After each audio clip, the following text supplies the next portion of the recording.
All right, so we're going to go and get started. Hello, everyone. Thank you for joining us today. We are the HOA Information and Resource Center, a program of the Division of Real Estate housed within the Department of Regulatory Agencies. My name is Nick Altmann. I'm the HOA Information Officer. With me today is Amanda Lopez, our HOA Support Specialist. Morning. Hey, Amanda, hi. Also joining is David Donnelly, Manager of Education, Communication, and Policy Program. Hey, Good afternoon, everyone. Thanks so much for joining us today. We're excited to have this presentation on discrimination today for you. So again, thank you for joining us. All right, great. So yeah, as David just said, today's topic is discrimination in your community. Just a heads up for this presentation, we will enable Q&As throughout the presentation. If you have a question, please click the Q&A icon below and we'll do our best to address it at the end. So just quick disclaimer, the information provided during this presentation is for educational purposes only and is not meant to provide, nor should it be construed as legal advice. Any legal questions should be directed to a qualified attorney licensed in the state of Colorado.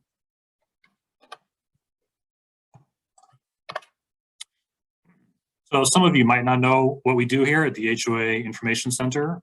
We provide information to homeowners regarding their basic rights and responsibilities under the Colorado Common Interest Ownership Act, commonly pronounced by its initials, KIOA.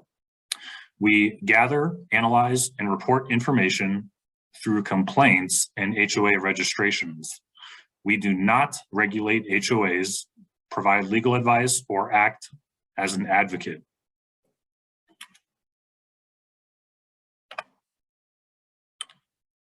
Who is this presentation for?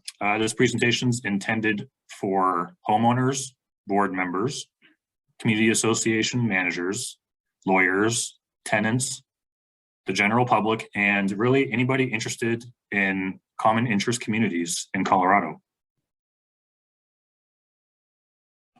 And let's see if I can get a quick poll here.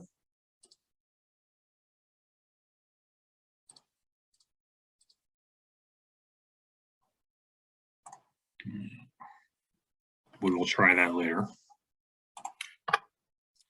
So what is the Colorado Anti-Discrimination Act, pronounced CADA by its initials? The Colorado Anti-Discrimination Act prohibits discrimination based on protected class in employment, housing, and places of public accommodation. The act is enforced by the Colorado Civil Rights Division. The Civil Rights Division, like the Division of Real Estate, is housed within the Department of Regulatory Agencies, or DORA for short.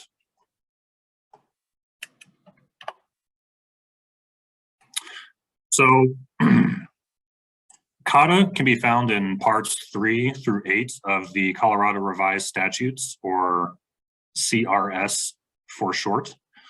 Title 24, Article 34, starting at section 300. If I use my pointer here, section 301 and all that follows discusses CCRD commission procedures. Section 401 discusses employment practices. 501 housing practices. 601 discrimination in places of public accommodation, and 701 discriminatory advertising. And finally, 801 persons with disabilities. Most of today's discussion will center around housing practices, which can be found at section 501.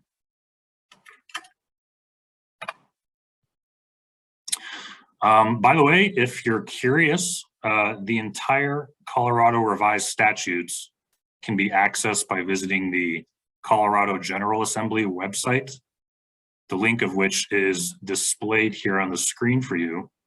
And by scrolling down to the blue link that says go to CRS online. Once you click the blue link, you can scroll down and see each title, section, and article of the Colorado Revised Statutes. If you have some free time, I highly encourage you to take a visit to the site and learn some Colorado statutes.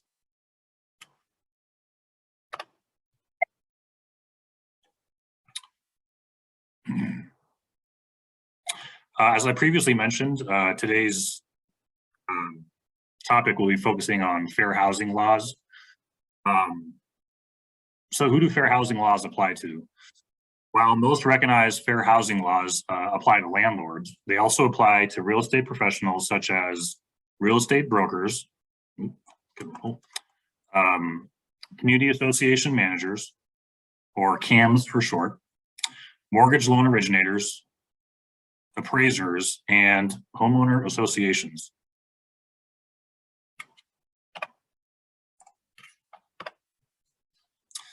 All right, so without further ado, I'm thrilled to introduce our guest speakers today, Kelly Wesolosky and Richard Forney, both with the Colorado Civil Rights Division. Kelly is the Community Outreach and Education Advisor. Working with the division's executive management and staff, Kelly creates strategic programs and partnerships with federal and local agencies, community-based organizations, and key community stakeholders on the topic of civil rights. Kelly also provides resources and training to the general public in various forums throughout the state on the topic of discrimination law in employment, housing, and public accommodations. Kelly, just turned your video on. Hello. And you're muted. Hello, everyone. Thank you for having me. And also joining us today is Richard Forney. Richard is the Outreach and Education Coordinator for CCRD. He runs weekly webinars for public education on the 3 forms of discrimination: housing, employment, and public accommodations. Richard also does community tabling events, and before that, he worked in candidate and issue-based organizing. Let's see if Richard, and there he is. Hey, Richard. Hey, how's it going? Nice to meet everybody. Thank you for having me.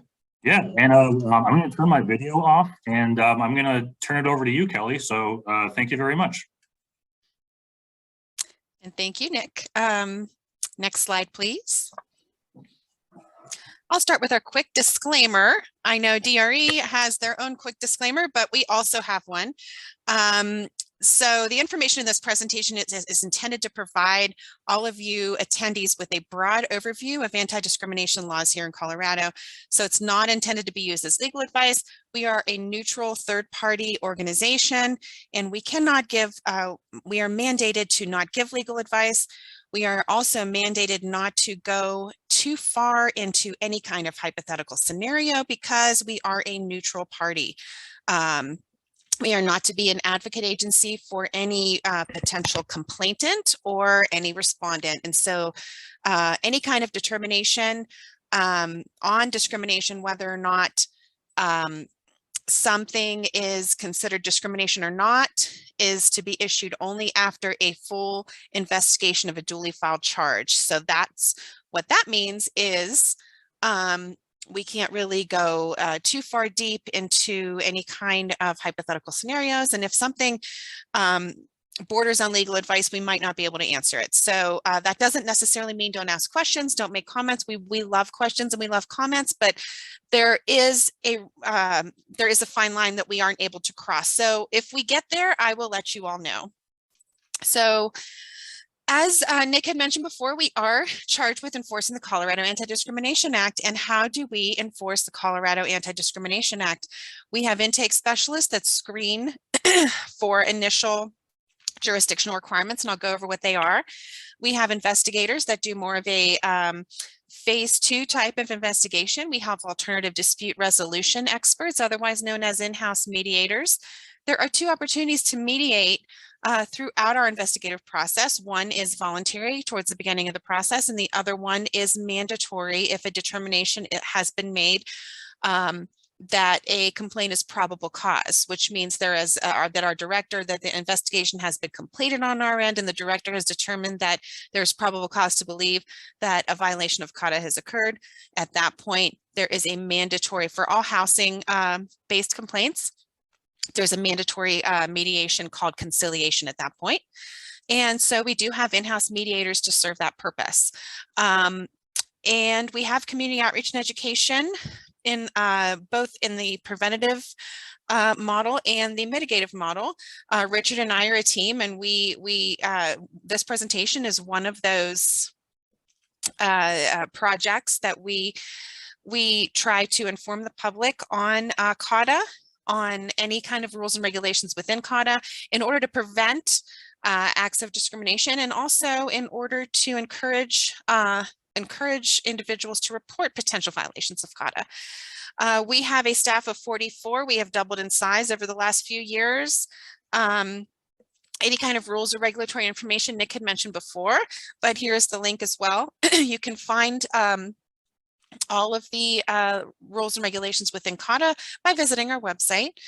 And for just to give you an idea of volume for fiscal year 22, fiscal year in the state of Colorado, for those of you who don't know, begins July 1st, ends on June 30th. And so these numbers are from July 1st, 2021 to June 30th, 2022.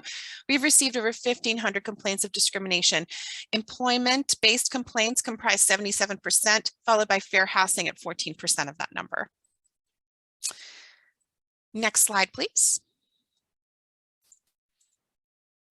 Okay, so you have heard of the Civil Rights Division. That is who we are. There is also an organization called the Civil Rights Commission. They are a maximum 7-member bipartisan panel that is appointed by our governor and confirmed by the General Assembly and the State Senate.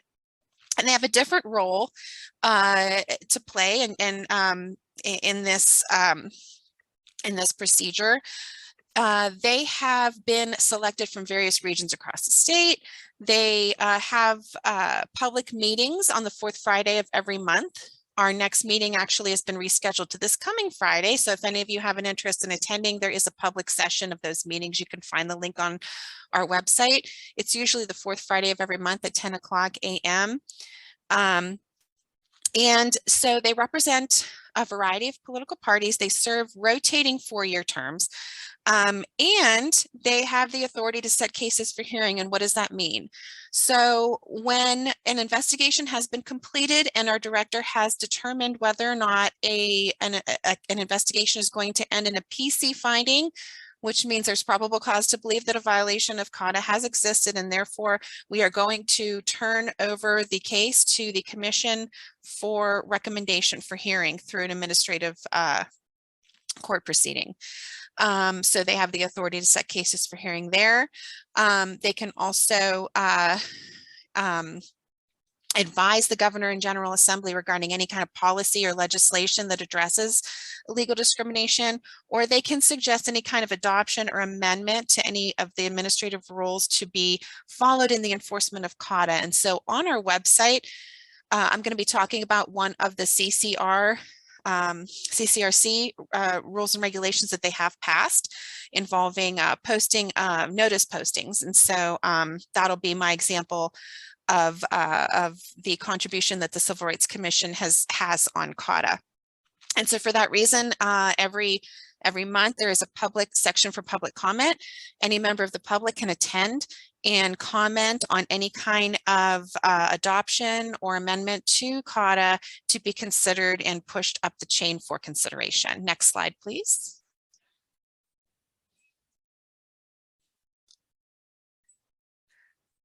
Very basic definition of housing, but because this is a 101 presentation, I'm going to read it. Any building, structure, vacant land, or part thereof offered for sale, for lease, for rent, or transfer of ownership under our statute. Next slide, please.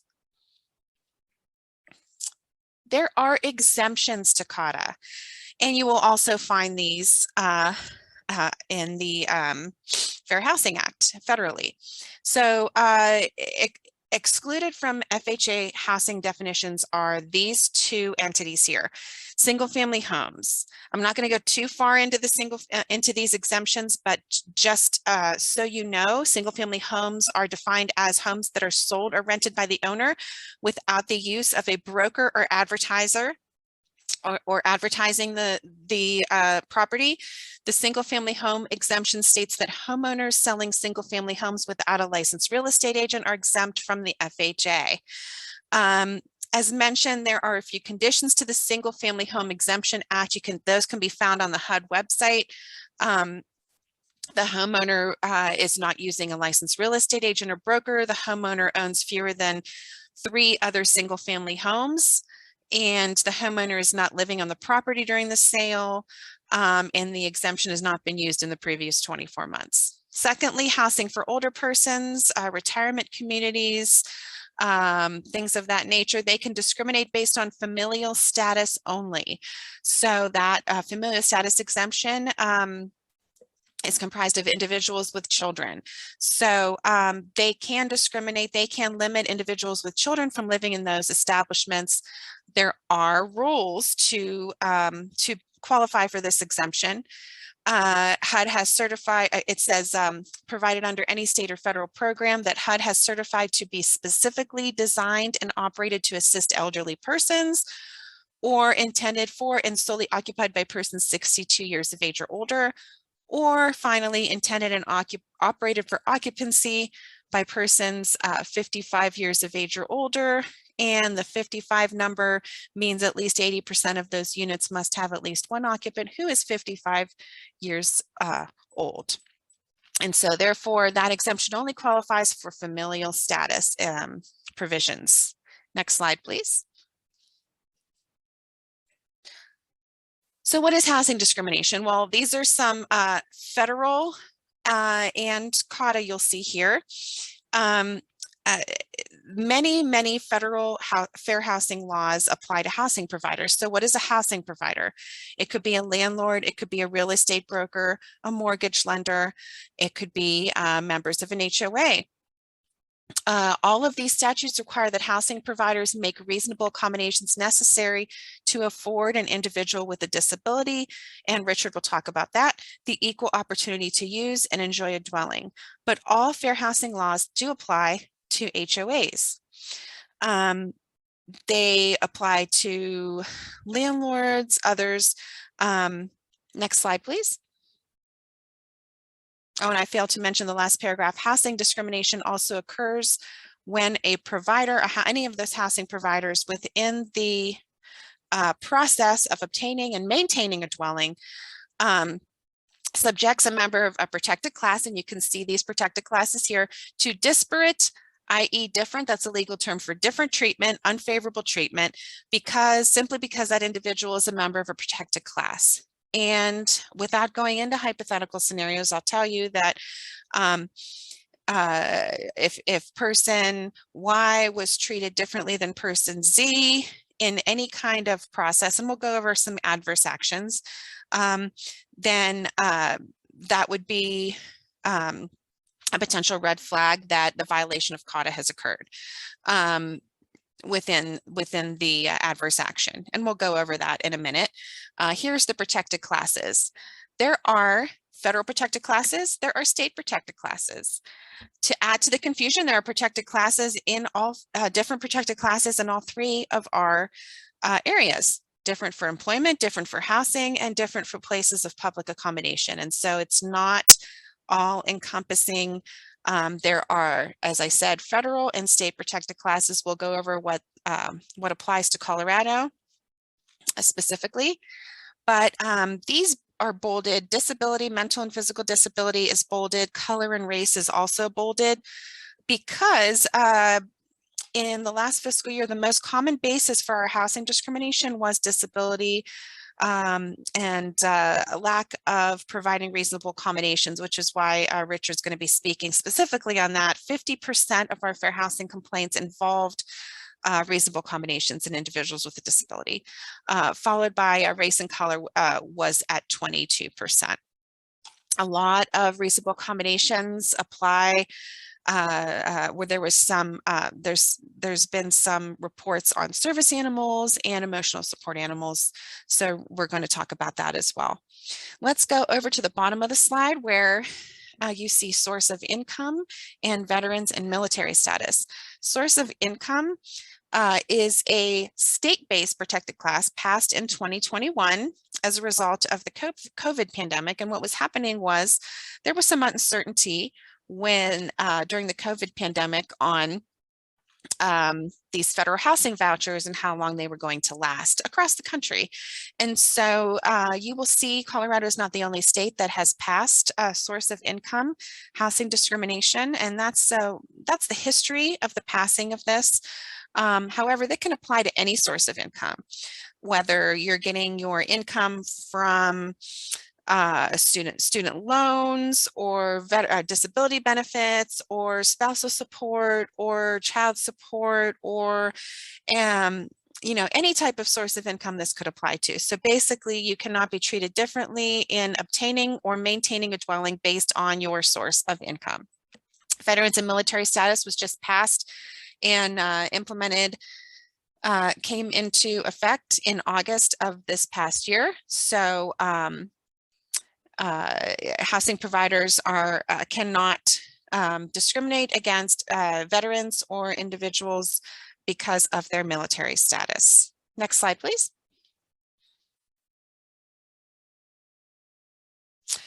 So there are housing policies that have a disparate impact, and then there is more direct discrimination that we'll talk about on the next slide. Housing policies that have a disparate impact on an entire protected class might be unintentional. It's typically unintentional.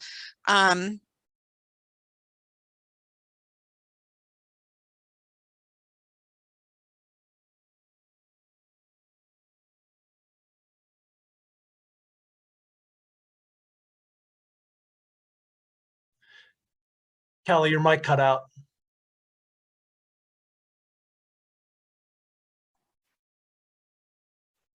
Whoops. Hey, Kelly, I'm so sorry to interrupt. Looks like your audio cut out, Kelly.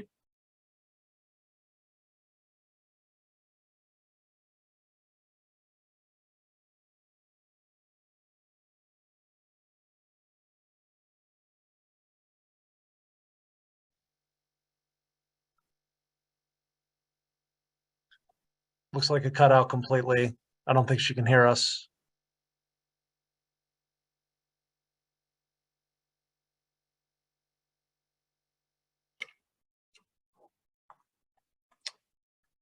Excuse us 1 second while we try and figure out some technical troubles here.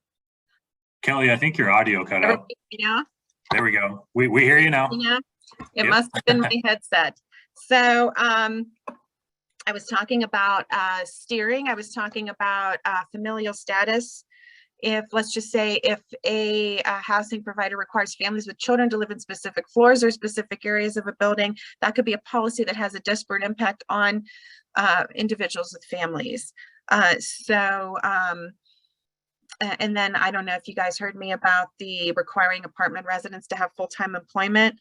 That could be discriminating potentially against people that or have disability income or have veterans income. And so a quick and easy remedy could be instead to ask to see an individual's proof of income. And if they have legitimate residual source of income, then you wouldn't potentially be in violation of CODA with regard to source of income discrimination. Next slide, please. And disparate treatment. This is different treatment. So basically, if someone is treating someone differently based on protected class, intentionally, that would involve disparate treatment. And so if someone contacts our intake specialist and asks to file a complaint, we screen for jurisdiction, and that intake specialist will look to see if that complainant is a member of a protected class. This is the list we had seen before. If that complainant suffered a negative action or an adverse action, and if they were treated differently than similarly situated tenants or purchasers not in the same protected group. Was this individual singled out? Was this individual treated differently? And people that were not members of that protected class treated differently than this individual. And so because we're limited in providing legal advice, that bullet point is extremely important, because that's what we're always going to go back to. Was this individual treated differently than other individuals that weren't in that protected class? And then they're going to, that would prove jurisdiction over being able to file a complaint with our intake specialist. And also there is a filing deadline, which is more of a more commonly used term would be a statute of limitations. So both HUD and CCRD have a 1-year filing deadline. That filing deadline means, and that's another thing that the intake specialist looks to see, that filing deadline means that when you contact us, and I'll talk about this when I talk about the complaint process, when you contact us initially, we look to see if we can, if we have jurisdiction, if the intake specialist writes the complaint and then the complainant agrees with everything that has been written in the complaint and approves, they will sign it. And that is the filing deadline. That's when that complaint is formalized. That needs to be within 1 year of the action having had occurred. Next slide, please. And this is just a visual over the discriminatory act or the adverse action needs to be directly linked to a member of a protected class. Was someone treated differently that was not a member of the protected class? This is just a visual for you visual learners out there. Next slide, please. What are some unfair housing practices that are commonly seen across the country? Here they are. So refusal to rent or sell or to make housing unavailable, misrepresent the availability of a home.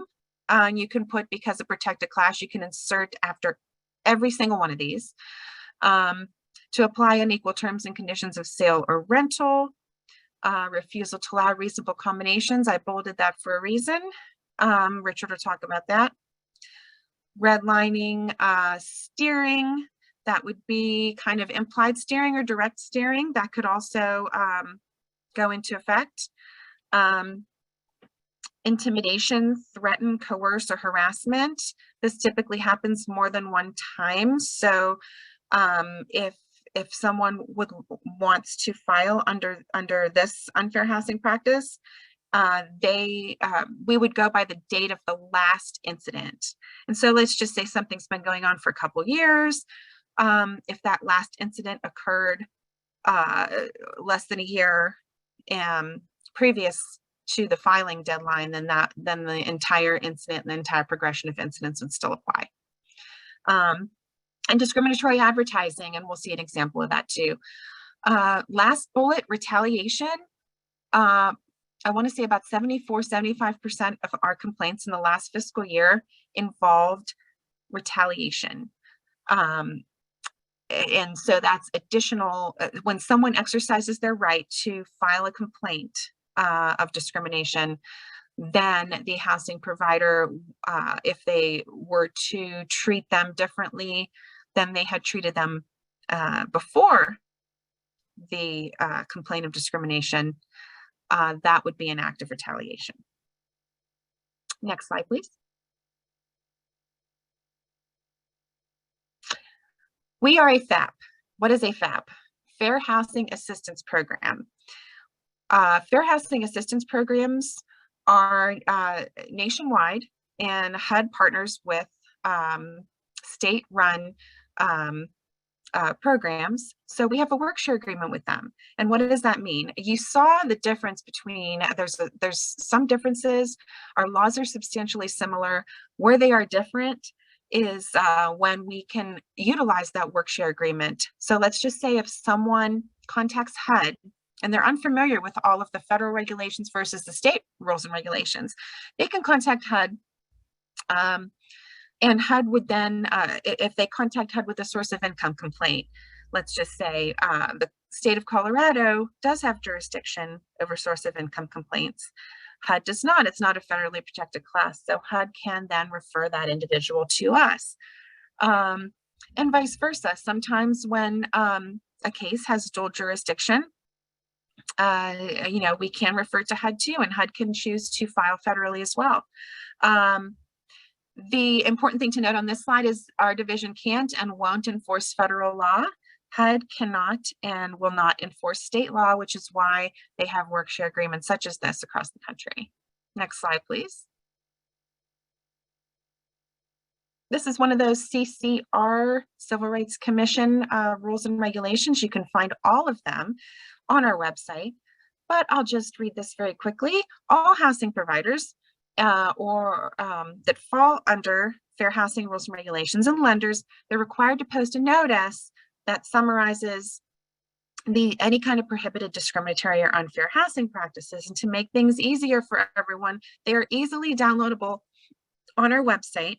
We have posters that we can print out and mail to anyone that requests a poster. But they must be posted in common places, locations where real estate transactions occur, so that everyone is guaranteed to have access to this information. They're also available in a variety of languages, as you see here. Next slide, please. I'm going to breeze through the complaint process because we cover this extensively in our 101s, but I really want to get to Richard's part of the presentation. So basically, someone contacts our intake specialist initially.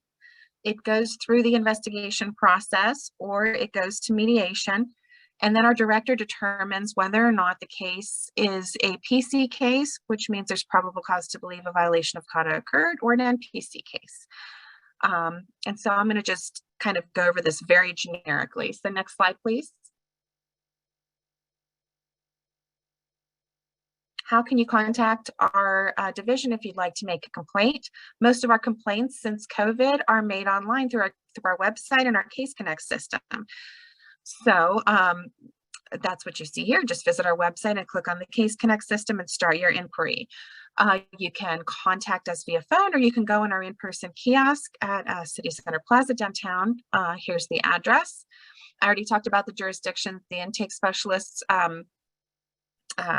look to see if it's subject to CODA. If you do not have access to a telephone or a computer, you're welcome to go to our Enterprise Center in on Broadway at our location there and use one of those computers, and there's a kiosk to request a phone call as well. Next slide, please.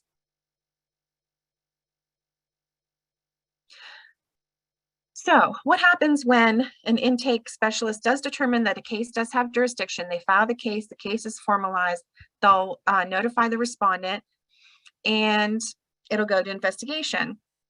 However, before it goes to the respondent has 10 days to reply to respond to the complaint once. However, they could choose mediation. At this stage, remember when I said half of the mediation, at some point the mediation is voluntary and at some point it's mandatory. At this stage, it must be voluntary by both parties. Through our in-house mediation services, the goal is to resolve the case without going through a lengthy investigation, and it results in a no-fault settlement agreement, which means it's kept confidential between all parties. About half of our cases that have gone to mediation were settled at this stage. Next slide, please. But if it's not settled through mediation, or if mediation didn't occur, it goes straight to investigation. And the investigative specialist gathers the complaint statement, and they might contact, and then they'll help the responding party issue their position statement, any kind of documents needed that the investigator feels would be prudent to determine whether or not the violation of CODA has occurred. They will request, they might go on site, they might not. So a rebuttal statement from the complainant is also optional. However, in fair housing, turnaround time is fairly quick. And so that position statement is due within 10 days of the complaint being filed, and the rebuttal statement is then requested within 10 days after the position statement has been formalized. And so it's not a very lengthy process when it comes to fair housing.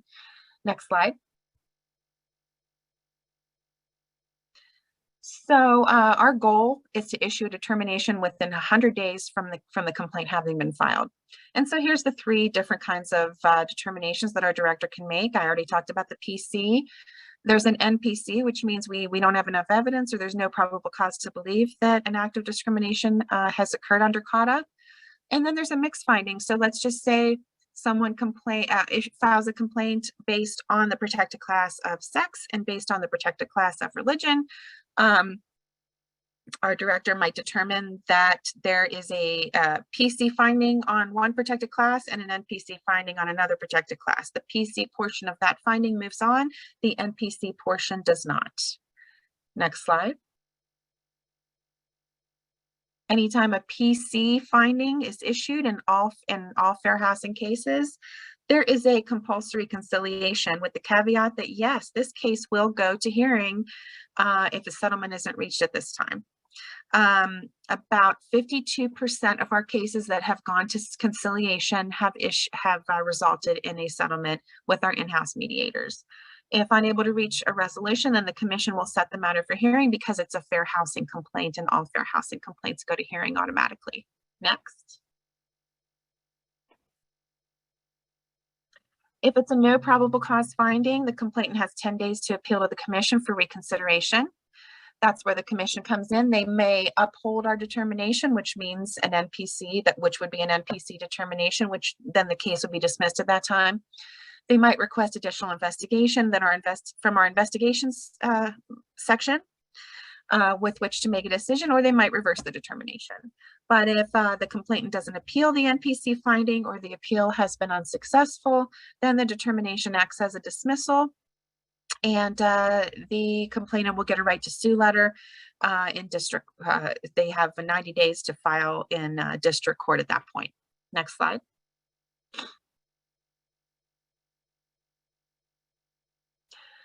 I talked about discriminatory advertising, and this is just, there's some implied language here and there's some direct language here. But the rule of thumb basically is to describe the property, not who you want to live there, not who lives in the neighborhood, not this would be good for, you know, fill in the blank. Christians only, professionals only, best for singles or couples. Just describe the physical aspects of the property and the amenities. That is my rule of thumb, not who you want to live there. Next slide. And this is just a quick case of steering before I turn it over to Richard. This was a charge from the Department of Justice back in 2015. This apartment unit out of Lakewood, they implemented a policy not letting families with children to live in the front part of the building, restricted them into the back. And this is a quote from the DOJ press release. Apartment owners cannot limit where children live in their apartment complexes. If an apartment is within their budget and meets their needs, the family, not the landlord, should be able to decide whether it is appropriate for them. So, rule of thumb, always show everything available to everyone who requests to see all the available units. And next slide, please. I'm going to turn over to Richard, and he's going to be focused on our protected class of disability, reasonable accommodations, etc. So take the floor, Richard. Thank you very much, Kelly. Here we're going to talk about the protected class of disability, and a disability is defined as a physical or mental impairment that substantially limits a major life activity. A record of having such an impairment or being regarded as having such an impairment. Definition of disability and substantially limited is construed broadly. Impairment can be a disability even if episodic or in remission. Mitigating measures should not be considered in determination if its impairment is substantially limiting. So just taking a look at this right here, there's a lot of things this can fall under. And also just when it comes to those mitigating measures, it should not be considered if the impairment is substantially limiting. Next slide, please. Diagnoses generally considered to be substantially limiting major life activities include, but are not limited to, deafness, blindness, mobility impairments requiring the use of a wheelchair, partially or completely missing limbs, autism, intellectual disability, multiple sclerosis, cerebral palsy, muscular dystrophy, cancer, diabetes, epilepsy, HIV infection, and lupus, and mental impairments such as major depressive disorder, bipolar disorder, post-traumatic stress disorder, and obsessive compulsive disorder, and schizophrenia. So as you can see, there are a lot of things here that qualify under disability for both mental and physical. Next slide, please. Exclusions. Persons who are currently engaged in the illegal use of controlled substances, as opposed to those who are in recovery. Individuals with a disability whose tendency would constitute a direct threat to the health and safety of other individuals or result in substantial physical damage to the property of others unless the threat can be eliminated or significantly reduced by a reasonable accommodation. Juvenile offenders and sex offenders, by virtue of that status, are not disabled. Next slide, please. Medical inquiries. Housing providers may request and tenants should provide information that is necessary to evaluate if a requested reasonable accommodation may be necessary because of a disability. However, if the person's disability is obvious or otherwise known to the provider, and if the need for the requested accommodation is also readily apparent or known, then the provider may not request any additional information about a requester's disability or the disability-related need for an accommodation. So an example of this would be if someone has a physical disability, they're in a wheelchair, and they're asking for a wheelchair ramp to be for permission to install a wheelchair ramp to their apartment. Their disability is known, and the need for the requested accommodation is readily apparent or known. This is in direct contrast to if someone needed a accommodation based on a invisible disability, such as a mental disability, that would require documentation and requesting that is within the realm of requesting documentation. Next slide, please. Reasonable accommodation. Reasonable accommodations are a policy or process alteration in order to accommodate a disability. A reasonable modification is a physical alteration to the property, such as the addition of a ramp, grab bars, widening of a doorway. Any of those are physical alterations of the property, and there are multiple others that can be included in there as well. Individuals with disabilities must be allowed at their expense to make any reasonable modifications necessary to allow for full enjoyment of the property. Some modifications might be the responsibility of the owner of the housing units, particularly if the owner receives federal funds. Next slide, please. Reasonable modifications are not limited to tenants, unit, and apartment. Reasonable modifications may also be required in common use areas such as the fitness center, laundry, pool area, and for the sake of this presentation, an HOA clubhouse would be part of that. If a modification to a design or construction feature should already be present because the housing was built after March 13th, 1991, the housing provider is likely required to cover the cost. The housing provider is also required to cover any extra costs if they wish the tenant to use more costly materials. Housing providers can require that tenant obtain permits and that the work is performed in a workmanlike manner. Next slide, please. So unit accessibility considerations for accommodations. One of the things is assigning a lower mailbox to an individual in a wheelchair. As you can see right here, it's not easy to turn off the light switch if you can't reach the switch. So lowering light switches. And an example of a reasonable policy modification is a housing provider has a policy of requiring tenants to come to the rental office to pay their rent in person. And a tenant has a mental disability that makes her afraid to leave her unit. Because of her disability, she requests that she be permitted to have a friend mail her rent payment to the rental office as a reasonable accommodation. The provider must make an exception to its payment policy to accommodate this tenant. These are just a couple examples of modifications that can take place. Next slide, please.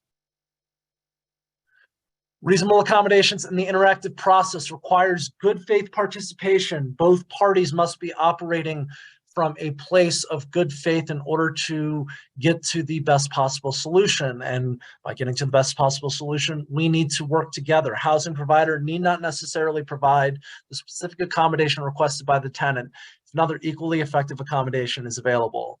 Accommodations are seldom a single-step process. Housing providers may be required to make multiple efforts to identify or implement a reasonable accommodation or reevaluate the effectiveness of a current accommodation. Next slide, please. For the most up-to-date Colorado public health and governor's executive orders from 2020 to present, go to covid19.colorado.gov. For updates from the Colorado Department of Local Affairs, go to cdola.colorado.gov/housing-COVID-19 for information on the CARES Act and eviction prevention. And for the most up-to-date news from the Department of Housing and Urban Development, go to hud.gov/coronavirus for homelessness programs, public housing agencies, and multifamily property owners. Next slide, please. Assistance animals in housing. An assistance animal is an animal that works, provides assistance, or performs tasks for the benefit of a person with a disability, or provides emotional support that alleviates one or more identified symptoms or effects of a person's disability. An assistance animal is not a pet. Assistance animals include both service animals and emotional support animals. Service animals are dogs or miniature horses that are individually trained to work or perform tasks for a person with a disability. An example is a guide dog. And an emotional support animal is any type of animal need not be individually trained to perform their tasks. Mere presence may provide therapeutic effect. So this can be any type of animal commonly found in households. Next slide, please. Certifications. Private company assistance animal certifications are not recognized under FHA and CADA. So as a result, do not ask for a license or certification, or do not ask for the animal to demonstrate the task. Next slide, please. So these are the questions that you can ask about service animals. Is the animal a dog? Is the dog required because of a disability? What work or task has the animal been trained to perform? Do not request that the dog perform the task or as to the nature or severity of the disability. An example, guiding an individual who is blind, pulling a wheelchair. Don't ask a PTSD support dog to demonstrate their tasks. Just those are the questions, and stick with those questions. Next slide, please. Service animals versus emotional support animals. Emotional support animals, comfort animals, and therapy dogs are not service animals. The only place where they are the same is what applies to us today for HOA purposes, is that they may live with their disabled owners even if a no pets policy is in place. And this includes homeowner associations. They are not allowed to go into public establishments, and they are not allowed to fly on the inside of an airplane with their disabled owner. Only service animals can do that, but for our purposes, they are able to live with their disabled owners even if a no pets policy is in place. Next slide, please. Emotional support animals, questions to ask. Has the person requested a reasonable accommodation? If yes, proceed. If no, then no further analysis. Is it obvious or otherwise known to the housing provider that the requesting party is disabled? If yes, skip to question 4. If no, proceed to question 3. Has the person provided the information that reasonably supports that the person has a disability? 4. Has the person provided information which reasonably supports that the animal does work, performs tasks, and provides assistances and or emotional supports? And 5. Is the animal commonly kept in households? So there's a lot of steps that go into getting permission to have an emotional support animal. And if somebody doesn't follow the process, then they're not going to get an emotional support animal. But just this is the process, and these are the questions to ask to go through it in order to get an emotional support animal certified. Next slide, please. Emotional support animals, basis for removal. A reason's emotional support animals may be denied. The tenant is unable to submit an emotional support animal letter. The animal is illegal in that state. The animal is destructive to the property. The tenant submits a fake emotional support animal letter. The animal is too large for the residents. The animal displays threatening behavior. Individualized assessment of specific animal is key and must rely on objective evidence regarding animal's conduct and not on fear of harm or damage animal may cause. May require tenant to cover costs of repairs. Reasonable wear and tear expected. Next slide, please. We have several remedies available, including cease and desist from discriminatory practices, compensatory damages, pain and suffering, punitive damages, attorney fees, affirmative requirements to overcome a discriminatory practice, policy and procedure modifications, and education and training of management and staff, or some of these affirmative requirements to overcome a discriminatory practice. Next slide, please. And this is an example of one of our housing posters, and I am going to turn it back over to Nick. Thank you very much. Thank you, Kelly and Richard, so much for all that information. I'm sure the attendees joining us today really appreciated it, as I, David, and Amanda did. Just real quick, I wanted to put on the screen here for you a copy of the housing poster with the link in case you wanted to print it off and maybe post it in your clubhouse or some other common area for residents to see. Next slide here. So just real quick, the HOA Information Center, we came up with a couple questions for Kelly and Richard, just as a quick disclaimer. The questions are for illustrative purposes only and do not represent any actual questions received by the HOA office or the Colorado Civil Rights Division. They are examples used for educational purposes only. So first question for you, Kelly and Richard. If a clubhouse, on-site fitness center, or swimming pool is restricted to HOA members only, is it considered a place of public accommodation according to CADA? Thank you, Nick. My answer to that would be a place of accommodation. A place of public accommodation is defined as a place that has that allows the entire public to access. So this club or on-site fitness center or swimming pool, that would fall under fair housing rules and regulations with relation to housing and not places of public accommodations. Great, thank you. Second question is, since fair housing laws apply to HOAs, are HOAs required to post the housing notice somewhere visible? So I'll just read this answer to you from the Civil Rights Commission rules. Since HOAs are considered a housing provider, this says CCR 708-1 requires every real estate broker or agent, home builder, home mortgage lender, and all other persons who transfer, rent, finance, or maintain real estate shall post and maintain in all places where real estate transfers, rentals, and loans are executed a notice that summarizes the discriminatory or unfair practices provided by the law in housing. And so I hope that answers your question. Yeah, thank you. The answer is and then next question here, the last one. In the course of approving or denying a rental application, what are some best practices for landlords to follow to ensure they are not inadvertently refusing to rent based on a protected class? So it's the responsibility of any and all housing providers to ensure that they are following these laws.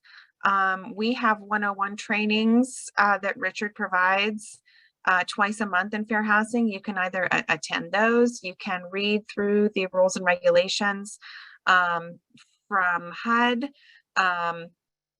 So yes, that kind of borders on legal advice. So I would just suggest to attend our 101s with Richard and go visit our website and read through the rules and regulations. And if, we're available for any kinds of questions. Okay, great. Thanks. Thanks, Kelly. We're almost done with the presentation. Just a few more slides to go. We came up with a few pro tips for the attendees today. Board members, if your community allows rentals, consider including prohibited housing practices in your rental policy if it's not already there. Consider sharing with your community the housing poster. If a unit owner reaches out to you about a reasonable accommodation, consult with a qualified Colorado attorney. And also unit owners, learn more about how to avoid housing discrimination with some resources that we put up on the screen here.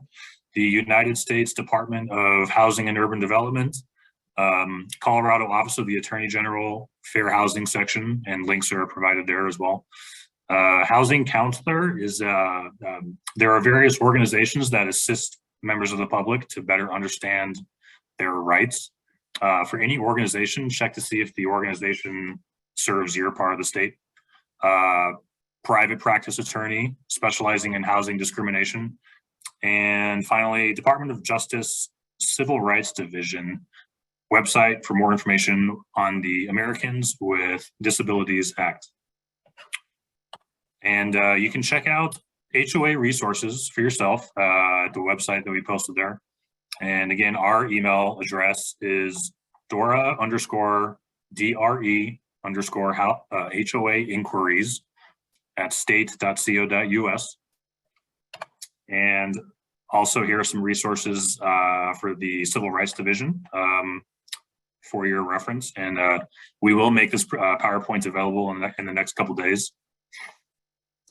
And we want to see just if there's any questions that Kelly and Richard wanted to answer in the Q&A that we didn't get a chance to answer. Richard and Kelly, were there any questions in there that you felt like, or that you were able to answer? I am currently answering them at this time. I'm going through the Q&A and I'm answering the ones that I am able to. Richard, do you have any feedback on that? I have looked through the ones that I'm able to answer and know the answer to. So I am out of ideas. Cool. And then Kelly and Richard, was there just an email address that people could send their questions and inquiries to that you prefer, or just You can send them to the main email. You can also send them to either Richard or myself. I can provide that to you. I can put it in the chat here, let's see, where can I put it? It's kelly.wesolosky at state.co.us, but I'm trying to find a place to type it. Or you If you put it into as a question and answer, we can post it as an answered question there, and so it would actually show up in that way. Okay, we can put it under the thank you. Okay, that's what we will do. Okay. Well, we are about up on time. So again, I just wanted to thank Kelly and Richard so much for joining us today. We really appreciate you being here. Unless you had, David or Amanda, unless you had any final remarks, or Kelly or Richard, our next HOA forum will be on Friday, March 24th at 1 p.m. Where the topic of conversation is going to be metro districts and how they interact with your community. Any closing remarks? None, but I just wanted to say thank you all for joining, and thank you, Kelly and Richard, for being a part of the presentation today. We appreciate you guys. Well, thank you so much. And thank you to the audience for being such an active audience and asking questions and making comments. I really enjoy knowing that not only are you listening, but you're very inquisitive questions. So thank you so much. All right. Well, thank you, everybody, and have a great rest of your day. Bye, everyone.